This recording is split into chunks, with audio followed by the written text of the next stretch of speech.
Saudara terkasih, berjumpa kembali dengan satu ayat sehari.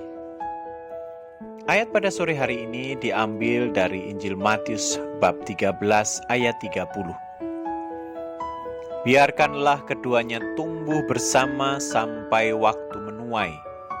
Pada waktu itu aku akan berkata kepada para penuai, kumpulkanlah dahulu lalang itu, dan ikatlah berberkas-berkas untuk dibakar. Kemudian kumpulkanlah gandum itu ke dalam lumbungku.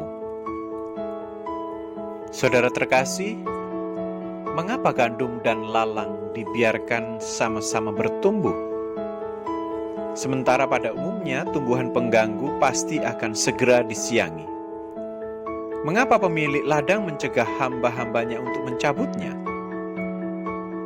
Alasan Tuhan itu pastilah sangat kuat, masuk akal, dan memiliki pertimbangan yang matang.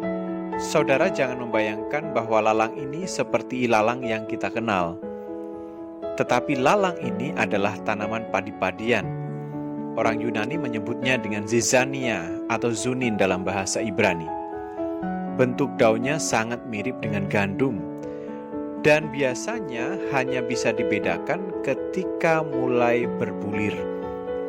Saat itulah wanita dan anak-anak yang akan memisahkannya dari tanaman gandum. Lagi pula, jika lalang itu dicabut sebelum waktunya panen, maka ada kemungkinan pohon gandum yang masih muda juga akan ikut tercabut. Hamba-hamba Tuhan itu pasti sudah melakukan pekerjaan dengan baik.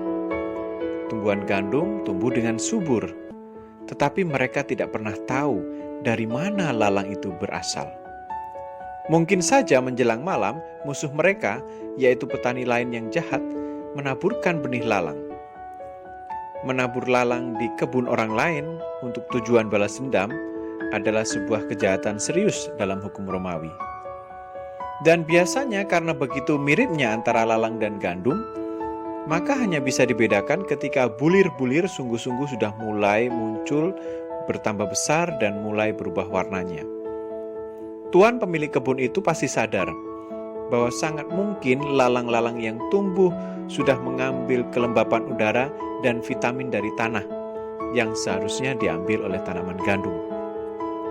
Maka bisa dipastikan juga bahwa hasil panen gandum akan berkurang. Mereka juga bisa merugi karena ini. Tetapi inilah situasi yang harus dihadapi oleh petani gandum itu. Mereka harus merasakan akibat dari rencana buruk musuh mereka. Dan setelah waktu panen tiba, barulah hamba-hamba Tuhan itu bisa memisahkan lalang dari gandum. Lalang akan dikumpulkan, diikat berberkas-berkas, lalu dibakar, sedang gandum akan disimpan di dalam lumbung.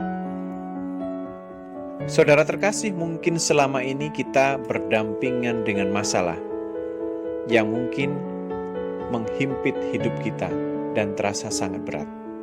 Masalah ini bisa datang dari mana saja, entah dari situasi dan kondisi yang memang tidak bisa kita kendalikan. Misalkan seperti masa pandemik seperti saat ini. Situasi serba sulit dan kita tidak bisa menghindarinya. Godaan bisa datang dari mana saja. Misalnya agar kita bisa memperoleh rezeki dengan cara cepat, tetapi dengan cara yang salah. Namun demikian, kita harus tetap bertahan.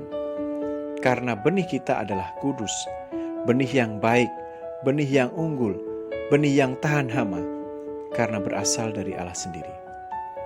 Hanya dengan tetap setia pada Tuhan, maka kita dapat bertahan. Tentu saudara-saudara, persekutuan yang baik dengan Tuhan bukan berarti kita bebas dari penderitaan maupun bebas dari pergumulan hidup. Tetapi kita akan melihat buahnya kelak, bahwa dalam persekutuanmu dengan Tuhan, jerih payahmu tidak sia-sia. Yang terpenting adalah keteguhan hati kita untuk mengimani bahwa tidak akan ada yang dapat mematikan dan menaklukkan kita selama kita bersama dengan Tuhan. Biarlah kita tetap tentram damai, dengan tenang menjalani kehidupan ini, walaupun penuh dengan tantangan. Sebab kita bersama Tuhan sebagai pemilik ladang, yang memastikan waktu panen akan tiba.